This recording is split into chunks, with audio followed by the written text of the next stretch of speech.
ড্যাডিকে একটা ফোন দিয়ে দিই। হ্যাঁ ড্যাডি।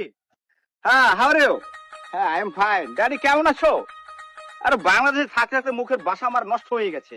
হ্যাঁ কি এবার কুরবানিতে আমাদের জাকাত 3,80,00,000 টাকা?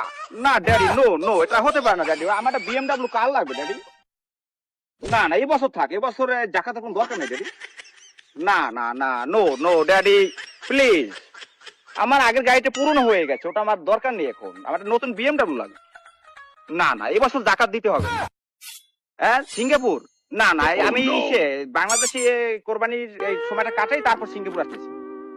হ্যাঁ না না না, আমি এখন এই মুহূর্তে যাবো না। তুমি একটা কাজ করো, ওই মাম্মি তো হংকং এ যাবে সম্ভবত, আগামীকালকে যাবে। তুমি তার সাথে কথা বলো। আমি আর এখন এই মুহূর্তে এমার্জেন্সি, আমার বন্ধু সবাই বিএমডাব্লিউ কিনছে। ওকে ওকে। তুমি কোনো টাকা পয়সা বাবা নষ্ট করো না, কিছু না। তুমি দেশ বিদেশে ঘোরো না, শুধু বিদেশে পড়ে থাকো। আমার দ্বারা কিছু হবে না। আমি এখন আগামীকালকে থাইল্যান্ডে যাবো, সেই বিষয়ে কথা বলবো ড্যাডির সাথে। আমি এখন আসি।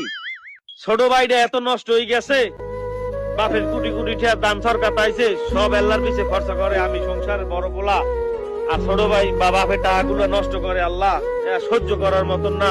দান সরকার থেকে মানুষের না দিয়া হে আর বিএমডাব্লিউ কিনতে, আল্লাহ সহ্য করার মতন না।